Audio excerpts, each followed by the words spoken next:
You know what I never want to be with my art? Calculated. But this whole discussion of composition is going to work against that goal. Or at least it will seem to. I'm shooting my old friend a kind of a point and shoot from 2003, Olympus C750. But I also think what starts as calculation will, can, does become instinct given time. And so while being calculated may work against my goals, it may reduce the magic of it all. I think you have to go through it, at least once and hopefully more than once, every so often, in order to grow.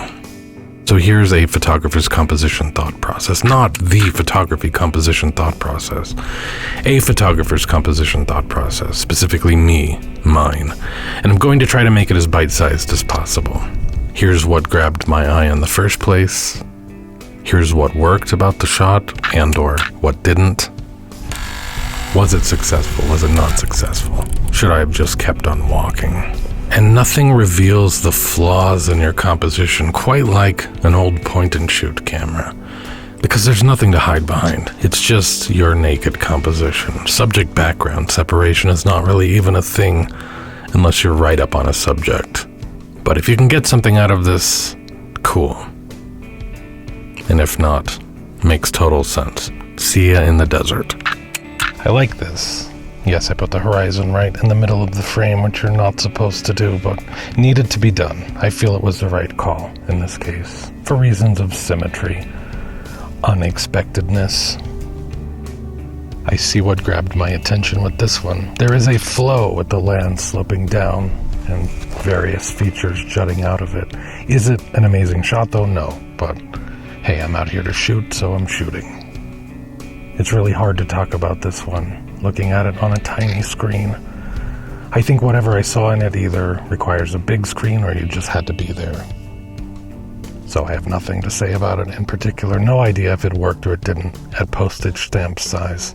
This looked interesting while I was shooting it because I was seeing an exaggerated lens flare from spill from overcharged pixels, which I liked, but the actual photo does not have that feature, so it isn't much of a photo. I was kind of counting on that to complete the image. I wonder why the video feed looks so different than the final image. And no, this one doesn't work at all. There's just too much crap in the frame. The shadows are not interesting. They just look like blobs. This is not quite right either, but could have been.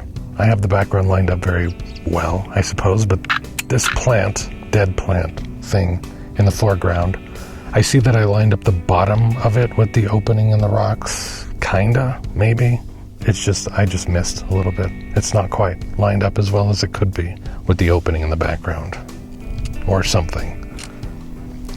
I like this composition. I also know that on a large screen, the shot probably isn't going to work, not because of composition though, but because you really need some subject-background separation. The tree details and the background details are just going to become a blob of unpleasantness without some kind of a shallow depth of field. Or on the composition side of things, maybe I could have gotten down lower to place the tree against the sky. I took two here. Notice how the sun placement is everything. I was genuinely unsure where to put it while shooting. Looking at it now, it's very clear to me. It ruins the shot on this one. I need to preserve the details in the center, the two plants in the center. But it's like the sun is the subject here, but it's just not interesting enough to be the subject. It works better to move the sun to the bush that has less of a defined shape and preserve the shape of the other two. Just my take, anyway. Again, understand none of these are amazing, but I tend to learn more from my worst shots than I do from my best ones.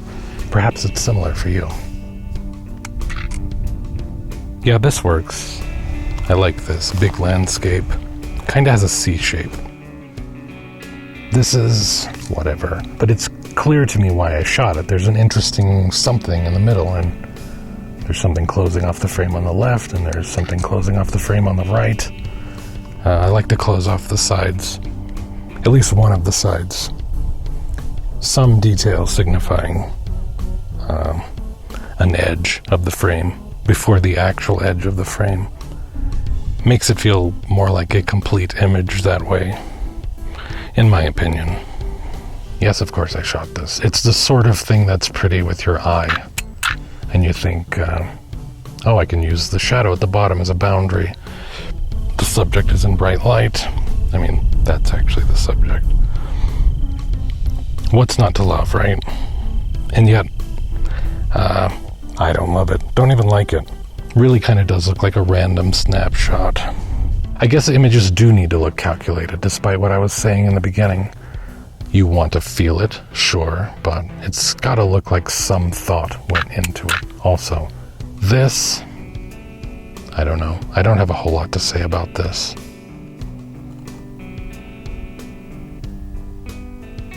Wish I had zoomed out a little bit more. We've got this L shape leading you right into the tree, and the tree's shadow, and that's good. But then you've got this little hole in the rock, which I correctly decided to include, but it's so close to the top, so close to the edge. I mean, I should have zoomed out just a touch. As it is now, I'd probably retouch it out, because it does more harm than good where it sits in the frame. I like the edges of my frame clean. The mountain crossing in front of the mountain, that's certainly what grabbed my attention. The bottom part had light on it here, thus it needed to either be completely removed from the shot or included in the shot. Like I wouldn't want parts sticking up into the shot. But again, it's just a touch too close to the edge. I don't know why I didn't zoom out a little bit. That would have been better. Not much, but just a little bit. This is a better version of a shot I took earlier because the 3 layers are stacked in a more interesting way. Earlier, I cut this slope off prematurely. I did that in order to preserve something on the other side, which was also necessary to keep in the frame. But now I'm just clearly at a different vantage point, and it just works better. I can leave out the detail on the right that forced me to cut out the detail on the left. Or maybe I could have again zoomed out a little bit. I think this issue of not remembering to zoom out is because I shoot mostly on primes. Just busy, doesn't really work. But from this I was able to kind of zero in on a subject in the chaos. This, much better. I found something to lock onto. I've removed or reduced the chaos. The shadow at the bottom of the frame creates kind of a partial frame within a frame thing that I usually go for. However, the light hitting the individual weeds overlapping that shadow kind of ruins it. I would certainly be tempted to retouch those out. I'm going to say close, but I made a bad call here. This rock on the left, that should have just been my border. I shouldn't have chosen to show this much of it. I understand why I did, because it's the most interesting thing in the frame. So then maybe I chose my subject poorly. Rather than slightly recomposing to include more of that rock, I probably should have taken several steps back. Not back, but like to my right, I would say, in order to feature the rock more heavily. The curve of the rock, the light in the center. Guess that's what grabbed my attention. Does it work? No, not really. I did something like this earlier, diagonal landscape with details jutting out, but the other one was a lot better. I do like that I captured this one corner to corner, but the details themselves are less interesting. Don't have much to say here, though I do like this shot, very much in fact. I both break and follow the rule of thirds here, and I'm happy with that decision. I like that the bird is facing out of the frame instead of into it. The most interesting part of the rock is behind the bird, so I agree with that being the thing that dictated composition, rather than treating it like a portrait of a bird. Yeah, this one's cool. I like it. Stacking is very important to me. Stack, stack, stack. And I mostly like how I've stacked this. And what I don't like about it is right here. I just don't like how the lines are fighting. All right, and there's a better version of it, much better. I really like this one. Stack, stack, stack, stack. And no lines are fighting. They're all clean. Like this ends here, this takes over. Cool. Good one. It's fine. The last one like this was better because it was a stack of before. Well, that's not why it was better. It was just better. This is it's just a cliff against a mountain, and it's fine. There is a bit of stacking. I mean, I like it. I totally get why I shot this. The plain background, the bare tree with a lot of personality directly in front of the rocks there. This giant bush on the right ruins it. As a clean image with minimal distractions, it could be very nice. You know, remove that part. More of this over here. That is more of the plain rock background over here. And then you've got a winner. I would also retouch that. There are several things that I do not like here and several things that I do like. Let me just maybe point out what annoys me the most. I would prefer this little, you can't even really see it on a big screen. I assume that will show up better, but it was annoying me when I was composing the shot. But there's a little tiny mountain there, and I would just prefer that it be anywhere else other than right up next to the cliff here. So that would definitely have to get retouched, out, removed, painted out, whatever. All right, layers, foreground element. Not an amazing one, but it's there. Layers, is that a layer? It's hard to tell. The screen is hard to see. That's certainly a layer, and that's a layer. Little boundary to close off the frame right here. I can't even really see it on the screen, but I remember it when I was composing the shot. It's a natural resting point for the edge of the image. There's this little thing creeping in, a little branch or something that I would certainly retouch out. But overall, it's good. This one's nice. Kind of plain, but nothing really jumps out as being a problem. Overall, I like it. I was very careful about where I placed the shadow with this one.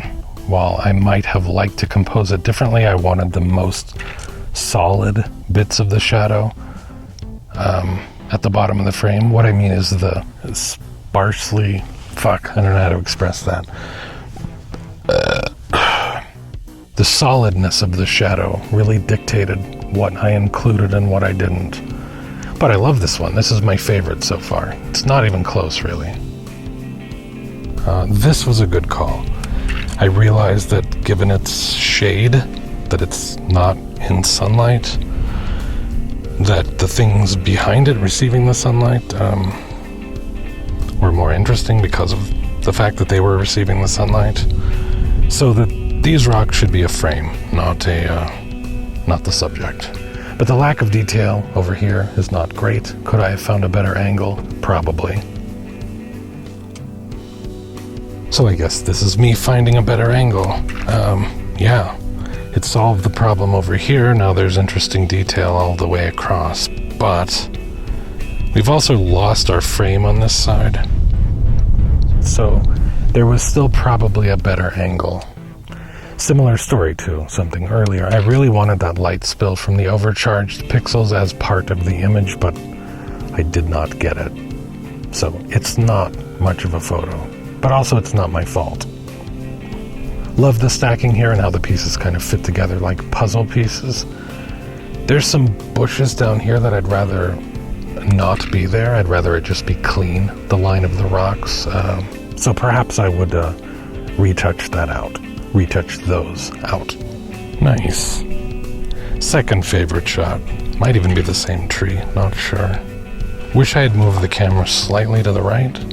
Just over this way a little. I don't love this gap, but I don't like that I cut the branches off here either. So yeah, slightly to the right. I love that there's a foreground shadow, and then there's like a middle layer receiving the light, and a completely clean, featureless background. 3 distinct layers, yep. No clutter, no distraction. Pretty cool. Did the best I could here. The elements didn't line up the way I wanted, but there wasn't really anything else I could have done. I wanted the bush on the right to close off that side of the frame, a natural border. Ideally, I would have lined up the tree in the center a little better with the gap in the rocks behind it. But if I took a step to my left, I would have lost the bush and the rock would have creeped way too far into the middle of the frame. So a compromise, as photography always is. You compromise, you want this, but you'll lose this other thing. One thing that immediately stands out as being maybe a weird choice is like, okay, why did I include so much foreground down here? Why not have the frame closer to the water here? It's because there were so many horizontal lines in front of the water, and cutting into those looked bad. So again, compromise. Would have been nice to end the frame closer to the water, but those horizontal lines wouldn't allow for it. So I ended up with like 3 good ones, something like that. That's not too bad. That's the way it goes sometimes.